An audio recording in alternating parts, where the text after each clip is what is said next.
think far too many people run around busy checking the boxes of what we think we are supposed to do, what we have to do, instead of thinking, what do I want to do? I'm Amy Jo Martin. Welcome to the Why Not Now show.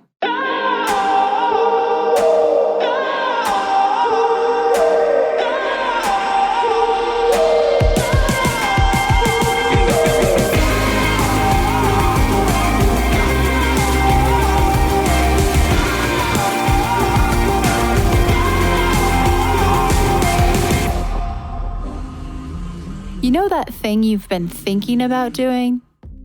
Yeah, that one. Why not now? Have you ever actually taken the time to ask yourself, what's stopping me? Let's talk it through. This is your chance to give that idea the attention it deserves and take action. Each episode, I have a chat with a fascinating person, from entrepreneurs to athletes, celebrities, my parents, rocket scientists, and all walks of life. We talk through a critical time when they've asked themselves, why not now? We dissect that day or even that moment, step by step. Just let go.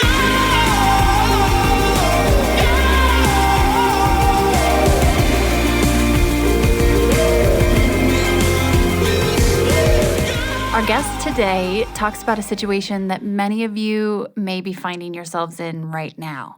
I know I've been there. Tonya Dalton used to have a company, and it was going along well. It was making money. It looked like it was great from the outside looking in, but she wasn't happy. It did not light her up. And so she decided to stop doing what she was doing. She decided to wrap up that company and start getting curious about what she really did want to do. Now, the challenge with doing that is that everyone around us wants us to keep doing what's perceived to be working well, right?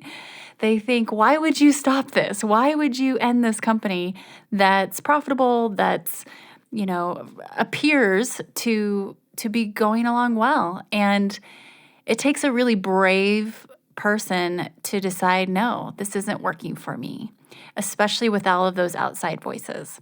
So Tonya Dalton did just that. She talks through this story. She talks about the messy middle of what literally happened when she decided to make this change, the details, and how she navigated from idea to action into what she's doing now. Tonya is a productivity expert. She's also a writer and the founder of inkWELL Press. She has her first book coming out. It's called The Joy of Missing Out, and it will be out October 1st.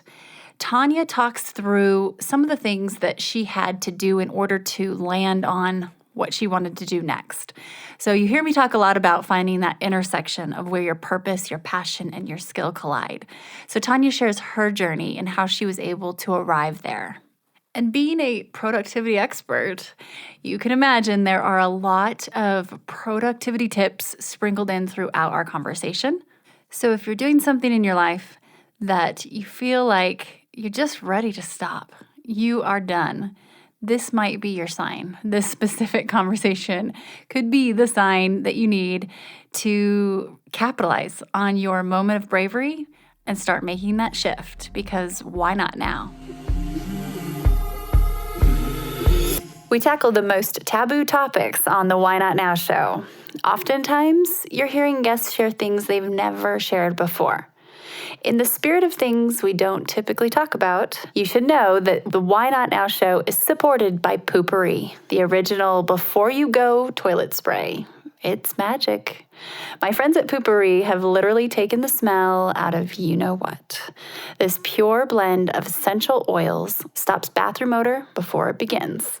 Visit poopourri.com, and Why Not Now listeners get 20% off with code WHYNOTNOW. That's all one word. And you can hear the story about Poo-Pourri in our interview with founder Susie Batiste. That's Why Not Now, episode 28. Poo-Pourri is also available at Bed Bath & Beyond.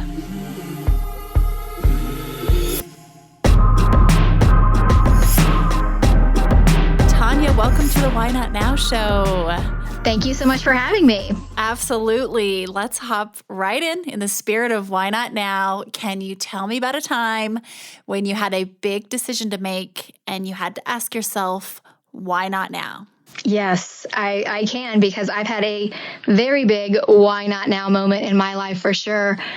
I started my first business back in 2008, and I wanted to grow it to the point where I could bring my husband alongside of me to work along with me. And I was able to do that within about a year. I set that goal for myself. And so John and I were working side by side. I like to say shoulder to shoulder, getting through growing this business. And I loved working with him. I loved, all of that part of the business.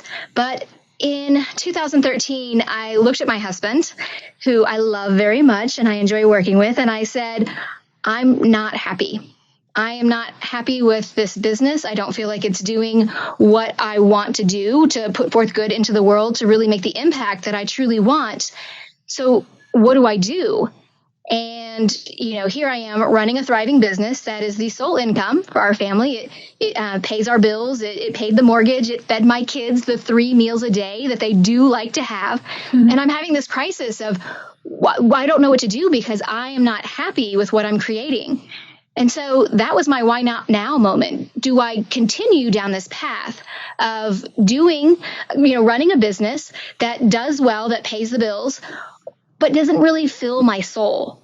Or do I shift gears and do I totally change who I am and what I do to fulfill that part of me, that passion and that drive, and fulfilling that purpose, going in with that unknown of what does this path even look like?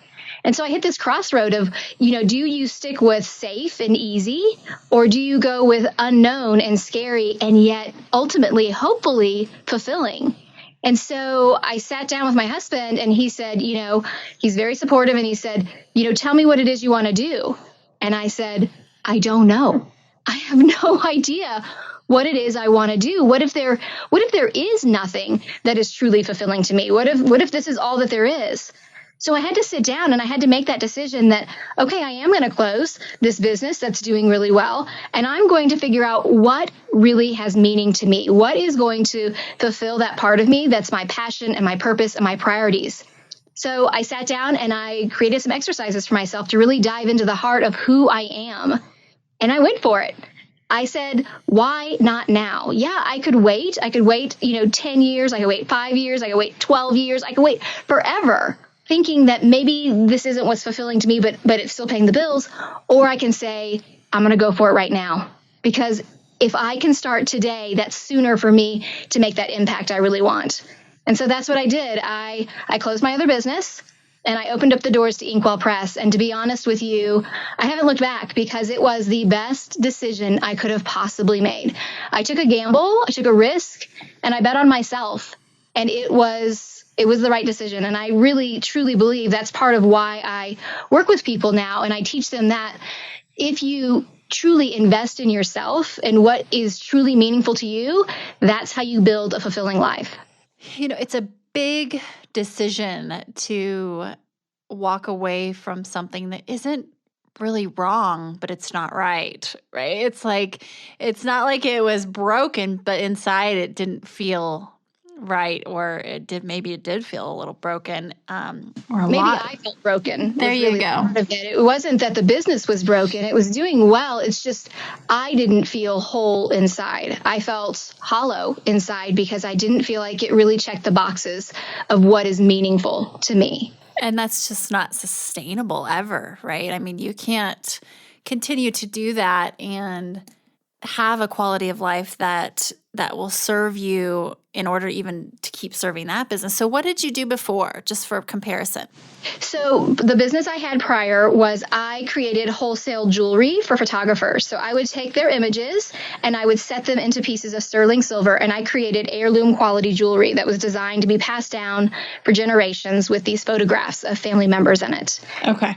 Gotcha. So very different from what I do now. Yes. I mean, could not be more different from what I do today. And this is why I love kind of dissecting and diving in. Yes, it's very different. And also that transition between one to the other and this sometimes messy phase of figuring it out because you you had to take time to figure out what it was you wanted to do. And that's unfortunately not always a linear process that we can just plan out and have happen. So No, what was messy, right? oh, the interim, the middle, the middle is always messy, right? So what did that look like? How did you navigate it? You were working with your husband and then you shifted, financially. I'm sure it sounds like there was a bit of a cutoff with the previous company. And that's where the bravery really comes in. So kudos to you, but what did that messy middle look like? Oh, it was messy, all right. It was definitely messy. So really, what I think really helped was I came to this conclusion probably in October, which is right at the beginning stages of the busy season for that business, as it is for most people.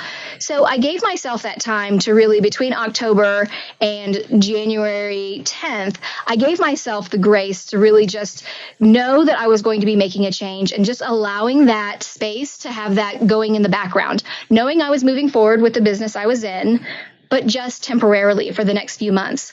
And then when I got to January 10th, I was like, okay, this is the day that I'm going to stop and I'm really going to dive into what is important to me. So I wanted to really give myself that breathing room, that white space that I needed to dive into who am I? Because I felt like I had lost who I was and I needed to rediscover who I am.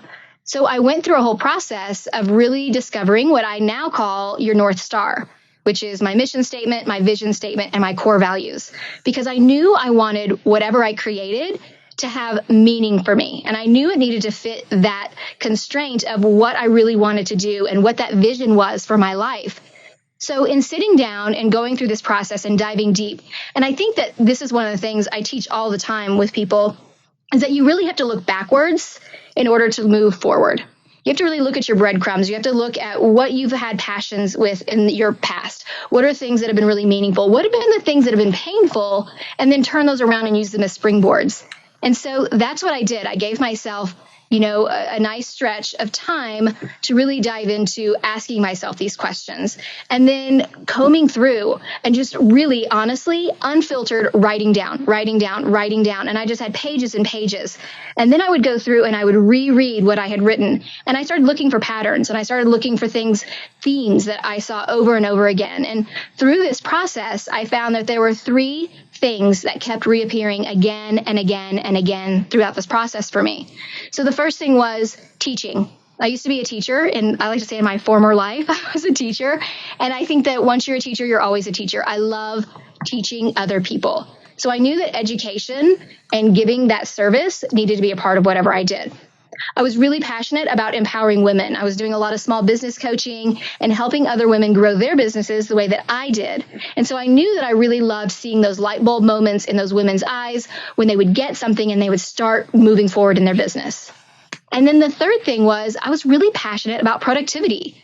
Because, when I set that goal to have my husband come work alongside of me, my husband was working for a Fortune 500 company. He has his MBA, and I started my business with $50 and 0 business courses, 0 business classes. I had never taken anything in business, but I set a goal for myself, and that took productivity. And I knew that productivity was what had allowed me to create that life that we had, where we were working side by side, where I was able to take him on and absorb his income. So here I have these 3 totally unrelated things of working with women, teaching, and then productivity. And so I had to create a thread to connect them. And that's what inkWELL Press became, a productivity company focused on women and giving them the tools, but also the training. So there was always that level of service and teaching and education that was a part of the tools. So even with my very first product that I put out, I put out a planner, and it wasn't just here's a planner, come back in a year. It was here's a planner. Let's work together to figure out how to make this work best for you. Let's figure out what your priorities are. Let's figure out how you can really schedule your day so you're able to focus on what matters most. And so that's really the process I went through. It was messy because you're right. We had to close up the other business. I like to say we were scraping our pennies together. But it's so much easier to say no to dinners out and to say no to going to movies and saying no to so many things when you know you're following something you are truly passionate about. Mm-hmm. When you really understand that this is what I want to do and this is what I meant to do, saying no is so much easier because all that other stuff is just stuff.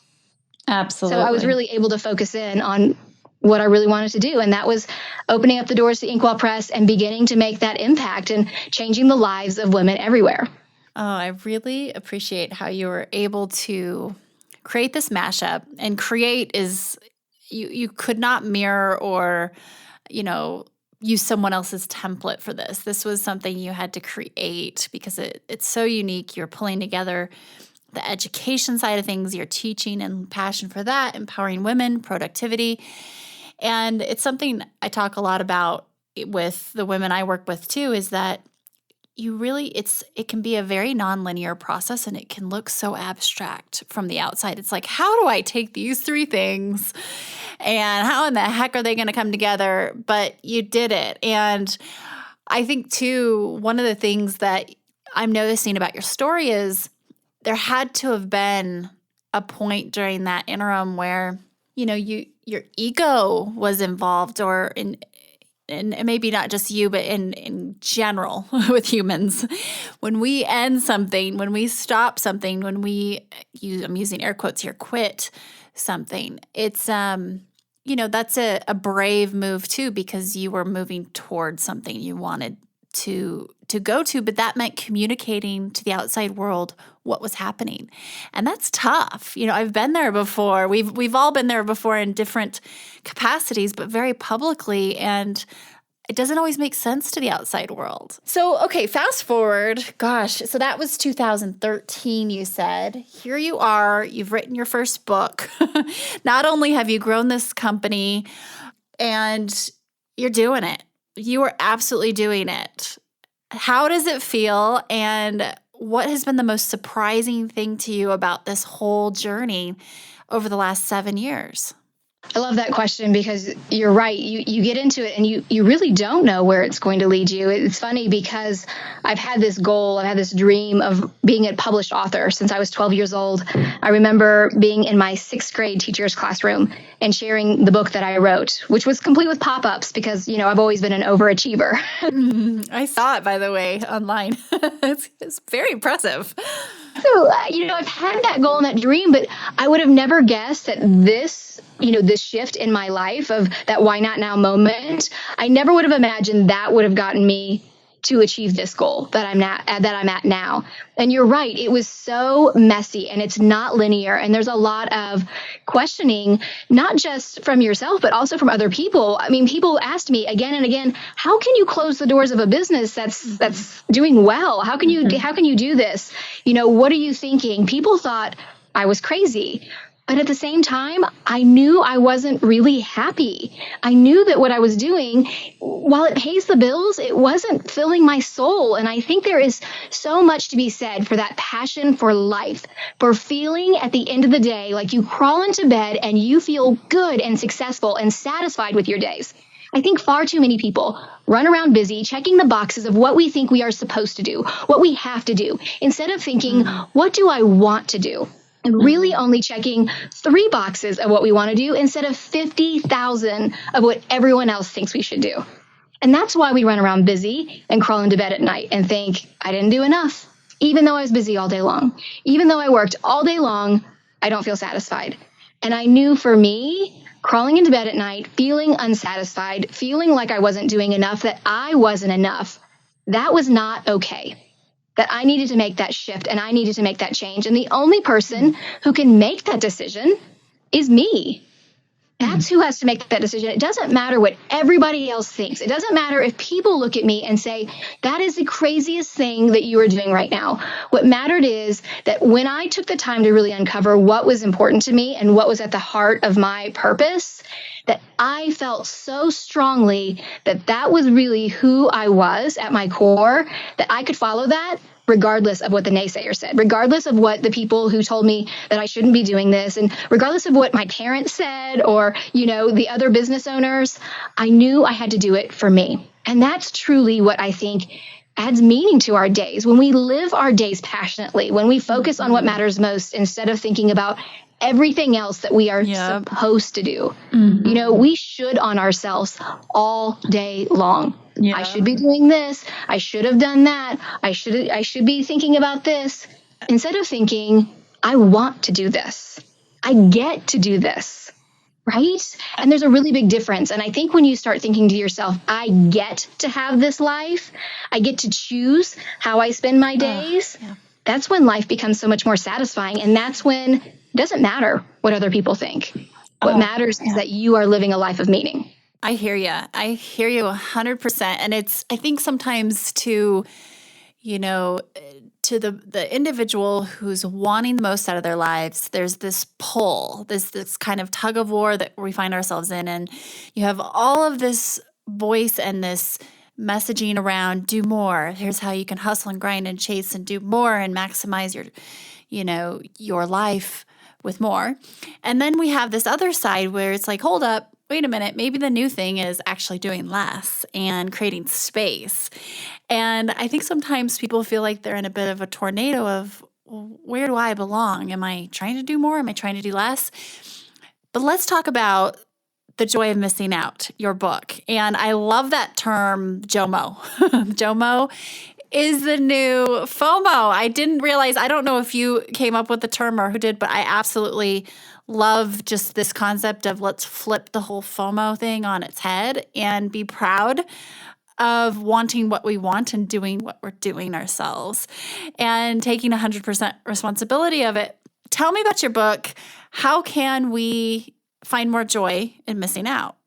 Yeah, well, what I love about The Joy of Missing Out is I think truly when we think about our ideal day, when we're sitting in line at Starbucks waiting for our coffee to brew, or when we're in the shower in the morning and we daydream about this ideal day, there's a lot of really amazing things in it. There's some incredible moments in that ideal day, but there are some things that are missing. That feeling of being stretched too thin, that's gone. The obligations that you say yes to out of guilt instead of saying yes to things you really want to, that's missing too. And to me, there's so much joy and there's so much happiness in our everyday lives. If we choose to miss out on those other pieces, we can truly experience joy in our everydays. We can make our ideal day our everyday. And so that's really what I'm on a movement to do. Because really, to me, The Joy of Missing Out is more than a book. It's the start of a movement to really let go of that obligation of busy and to step into the life that you are truly meant to have. And so through the book, we walk through a 4-step process of custom creating a productivity system for you. Because everybody's different. Everyone has their own unique priorities and their own purpose. So let's create a system that's designed specifically for you. Instead of trying to wrap your life around some sort of rigid system, let's put you and your priorities front and center, and then let's create everything around that. So we go through the whole 4-step process of, we start with discovery, really discovering who you are and what is at the heart of who you want to be. What is your mission, your vision, and your core values, your North Star. And then we build on that and we do the next step, which is clarity. So how do we really focus in on what's most important? How do we decide how to take care of all the tasks that we need to get done in our day? How do we get rid of our to-do list and instead switch it out for a priority list so we can really truly focus on what matters most? And then the third step is simplicity, because yes, it is amazing to spend your days on what's most important, but you still got to do laundry. You still have to pay the bills, still got to take care of the yard work and everything else. So how do we simplify that? How do we make it so those things still happen automatically without you having to stress and worry about them so you can spend your time really on what matters most? And then that last step is harmony. So it's letting go of this idea of balance, because we truly don't want balance. We want to find more harmony in our everydays. And so it's learning how to say no and saying no in a way that feels good and comfortable and confident when we say it, and really finding your yes, creating that white space for ourselves so we have that breathing room, so we have the time to really dive into what is important to us. Just like I did when I was having my why not now moment. If I hadn't gifted myself that space, I wouldn't be where I am today. And so I think that that's why it's so important. So we go through those 4 steps: discovery, clarity, simplicity, and harmony. And at the end of the book, it's full of, exercises and strategies and actionable items that you can do. And when we come out at the end of the book, you have a system that is designed for you and your life. So that way you are able to focus in on what matters most. Every day is focused in on your priorities. And I think that really is what makes the difference. Amazing. And the book will be out very soon. We'll make sure we link to it. And one final question for you, Tonya, as an educator yourself, what is one lesson you find yourself learning over and over? I love that question because I like to tell people that we're always learning. We're all works in progress, aren't we? Absolutely. So I like to say that I am a recovering perfectionist. Because once you're a perfectionist, you're always a perfectionist. And so I'm constantly having to remind myself when I'm leaning into my perfectionism tendencies, when I'm overthinking something, when I'm overdoing something, when I'm overworking it, because I'm trying to make it just right. So I try to remind myself that perfection is rooted in the fear of failure. And I am not failing if I'm doing something that has meaning to me. So I have to let go of those expectations of what everybody else says, what everybody else thinks. Those are things I cannot control. And instead, I need to focus in on what is going to help me make the biggest change and impact in the lives of women. So that's what I am. I'm a work in progress, recovering perfectionist right here. Oh, I dig it. I hear you. I'm right there with you in that camp, and also a recovering hustler. Just that hustle and grind mentality. I think they're BFFs with the recovering perfectionists. I think we same posse there. Well, thank you so much for joining me on the Why Not Now show, and also just sharing the journey of how you got here. Because and being honest, because it's someone right now is listening who is probably wanting to stop doing what is perceived to be working from the outside world and actually do what they want to do. And that's not easy. And seeing is believing. You're doing it. And I appreciate you sharing. Can't wait to get my hands on your book. And congrats. Enjoy this season of book launch and the fun times you've created it. And it's an exciting time for sure. Thank you so much. This has been wonderful. I love being able to share my story because I like to tell people, if I can do it, you can do it. Absolutely. What a great way to wrap things up. Thank you so much, Tonya. Thank you.